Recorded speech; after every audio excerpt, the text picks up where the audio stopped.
श्रीमद् भगवद गीता के तीसरे अध्याय का माहात्म्य। श्री भगवान कहते हैं, प्रिय, जनस्थान में एक जड़ नामक ब्राह्मण था जो कौशिक वंश में उत्पन्न हुआ था। उसने अपना जातीय धर्म छोड़कर बनिए की वृत्ति में मन लगाया। उसे पराई स्त्रियों के साथ व्यभिचार करने का व्यसन पड़ गया था। वह सदा जुआ खेलता, शराब पीता और शिकार खेलकर जीवों की हिंसा किया करता था। इसी प्रकार उसका समय बीतता था।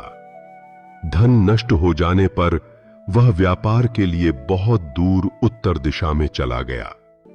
वहां से धन कमाकर घर की ओर लौटा। बहुत दूर तक का रास्ता उसने तय कर लिया था। एक दिन सूर्यास्त हो जाने पर जब 10 दिशाओं में अंधकार फैल गया, तब एक वृक्ष के नीचे उसे लुटेरों ने धर दबाया और शीघ्र ही उसके प्राण ले लिए।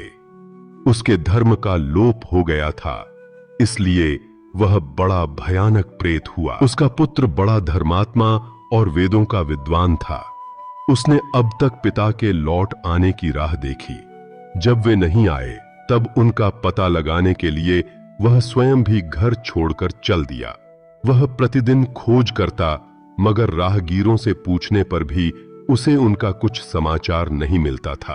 तदनंतर एक दिन एक मनुष्य से उसकी भेंट हुई जो उसके पिता का सहायक था। उससे सारा हाल जानकर उसने पिता की मृत्यु पर बहुत शोक किया। वह बड़ा बुद्धिमान था। बहुत कुछ सोच विचार कर पिता का पारलौकिक कर्म करने की इच्छा से आवश्यक सामग्री साथ ले उसने काशी जाने का विचार किया। मार्ग में 7-8 मुकाम डालकर वह 9वें दिन उसी वृक्ष के नीचे पहुंचा जहां इसके पिता मारे गए थे। उस स्थान पर उसने संध्योपासना की और गीता के तीसरे अध्याय का पाठ किया। इसी समय आकाश में बड़ी भयानक आवाज हुई। उसने अपने पिता को भयंकर आकार में देखा। फिर तुरंत ही अपने सामने आकाश में उसे एक सुंदर विमान दिखाई दिया जो महान तेजस से व्याप्त था। उसमें अनेकों क्षुद्र घंटिकाएं लगी थीं। उसके तेज से समस्त दिशाएं आलोकित हो रही थीं। यह दृश्य देखकर उसके चित्त की व्यग्रता दूर हो गई। उसने विमान पर अपने पिता को दिव्य रूप धारण किए विराजमान देखा। उनके शरीर पर पीतांबर शोभा पा रहा था और मुनिजन उनकी स्तुति कर रहे थे। उन्हें देखते ही पुत्र ने प्रणाम किया। तब पिता ने भी उसे आशीर्वाद दिया। तत्पश्चात उसने पिता से यह सारा वृत्तांत पूछा। उसके उत्तर में पिता ने सब बातें बताकर इस प्रकार कहना आरंभ किया, बेटा, दैववश मेरे निकट गीता के तृतीय अध्याय का पाठ करके तुमने इस शरीर के द्वारा किए हुए दुस्त्यज कर्म बंधन से मुझे छुड़ा दिया। अतः अब घर लौट जाओ, क्योंकि जिसके लिए तुम काशी जा रहे थे वह प्रयोजन इस समय तृतीय अध्याय के पाठ से ही सिद्ध हो गया है। पिता के यूं कहने पर पुत्र ने पूछा, तात, मेरे हित का उपदेश दीजिए तथा और कोई कार्य जो मेरे लिए करने योग्य हो बतलाइए। तब पिता ने उससे कहा, अनघ, तुम्हें यही कार्य फिर करना है। मैंने जो कर्म किया है वही मेरे भाई ने भी किया था। इससे वे घोर नरक में पड़े हैं। उनका भी तुम्हें उद्धार करना चाहिए तथा मेरे कुल के और भी जितने लोग नरक में पड़े हैं उन सब का भी तुम्हारे द्वारा उद्धार हो जाना चाहिए। यही मेरा मनोरथ है बेटा। जिस साधन के द्वारा तुमने मुझे संकट से छुड़ाया उसी का अनुष्ठान औरों के लिए भी करना उचित है। उसका अनुष्ठान करके उससे होने वाला पुण्य उन नारकी जीवों को संकल्प करके दे दो। इससे वे समस्त पूर्वज मेरी ही तरह यातना से मुक्त हो स्वल्प काल में ही श्री विष्णु के परम पद को प्राप्त हो जाएंगे। पिता का यह संदेश सुनकर पुत्र ने कहा, तात, यदि ऐसी बात है और आपकी भी ऐसी ही रुचि है तो मैं समस्त नारकी जीवों का नरक से उद्धार कर दूंगा। यह सुनकर उसके पिता बोले, एवमस्तु, तुम्हारा कल्याण हो। मेरा अत्यंत प्रिय कार्य संपन्न हो गया। इस प्रकार पुत्र को आश्वासन देकर उसके पिता भगवान विष्णु के परम धाम को चले गए। तत्पश्चात वह भी लौटकर जनस्थान में आया और परम सुंदर भगवान श्री कृष्ण के मंदिर में उनके समक्ष बैठकर पिता के आदेशानुसार गीता के 3 अध्याय का पाठ करने लगा। उसने नारकी जीवों का उद्धार करने की इच्छा से गीता पाठ जनित सारा पुण्य संकल्प करके दे दिया। इसी बीच में भगवान विष्णु के दूत यातना भोगने वाले नारकी जीवों को छुड़ाने के लिए यमराज के पास गए। यमराज ने नाना प्रकार के सत्कारों से उनका पूजन किया और कुशल पूछी। वे बोले, धर्मराज, हम लोगों के लिए सब ओर आनंद ही आनंद है। इस प्रकार सत्कार करके पितृलोक के सम्राट परम बुद्धिमान यम ने विष्णु दूतों से यमलोक में आने का कारण पूछा। तब विष्णु दूतों ने कहा, यमराज शेष शैया पर शयन करने वाले भगवान विष्णु ने हम लोगों को आपके पास कुछ संदेश देने के लिए भेजा है। भगवान हम लोगों के मुख से आपकी कुशल पूछते हैं और यह आज्ञा देते हैं कि आप नरक में पड़े हुए समस्त प्राणियों को छोड़ दें। अमित तेजस्वी भगवान विष्णु का यह आदेश सुनकर यम ने मस्तक झुकाकर उसे स्वीकार किया और मन ही मन कुछ सोचा। तत्पश्चात मदोन्मत्त नारकी जीवों को नरक से मुक्त देखकर उनके साथ ही वे भगवान विष्णु के वास स्थान को चले। यमराज श्रेष्ठ विमान के द्वारा जहां क्षीर सागर है वहां जा पहुंचे। उसके भीतर कोटि कोटि सूर्यों के समान कांतिमान, नीलकमल दल के समान श्याम सुंदर लोकनाथ जगतगुरु श्रीहरि का उन्होंने दर्शन किया।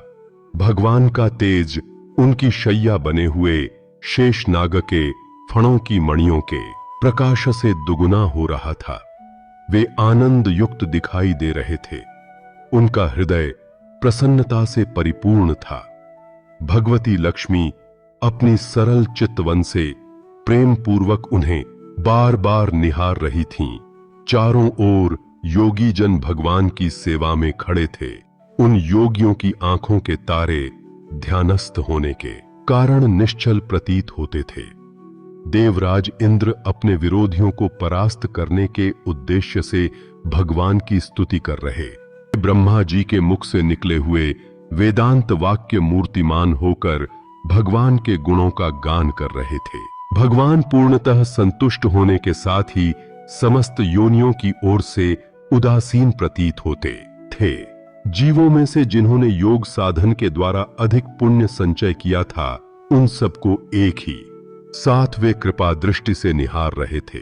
भगवान अपने स्वरूप भूत अखिल चराचर जगत को आनंद पूर्ण दृष्टि से आमोदित कर रहे थे।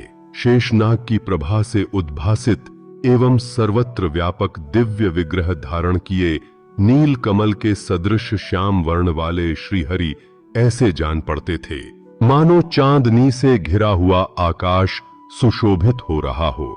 इस प्रकार भगवान की झांकी करके यमराज अपनी विशाल बुद्धि के द्वारा उनकी स्तुति करने लगे। यमराज बोले, संपूर्ण जगत का निर्माण करने वाले परमेश्वर, आपका अंतःकरण अत्यंत निर्मल है। आपके मुख से ही वेदों का प्रादुर्भाव हुआ है। आप ही विश्व स्वरूप और इसके विधायक ब्रह्मा हैं। आपको नमस्कार है। अपने बल और वेग के कारण जो अत्यंत दुर्धर्ष प्रतीत होते हैं, ऐसे दानवेंद्रों का अभिमान चूर्ण करने वाले भगवान विष्णु को नमस्कार है। पालन के समय सत्वमय शरीर धारण करने वाले विश्व के आधारभूत सर्वव्यापी श्री हरि को नमस्कार है। समस्त देहधारियों की पातक राशि को दूर करने वाले परमात्मा को प्रणाम है। जिनके ललाटवर्ती नेत्र के तनिक सा खुलने पर भी आग की लपटें निकलने लगती हैं, उन रुद्र रूपधारी आप परमेश्वर को नमस्कार है। आप संपूर्ण विश्व के गुरु की आत्मा और महेश्वर हैं।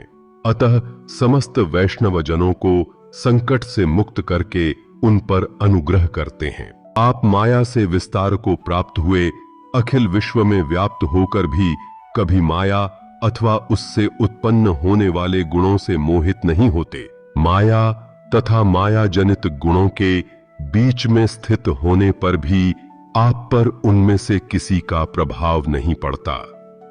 आपकी महिमा का अंत नहीं है, क्योंकि आप असीम हैं। फिर आप वाणी के विषय कैसे हो सकते हैं?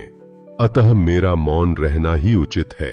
इस प्रकार स्तुति करके यमराज ने हाथ जोड़कर कहा, जगद्वरो, दिया है।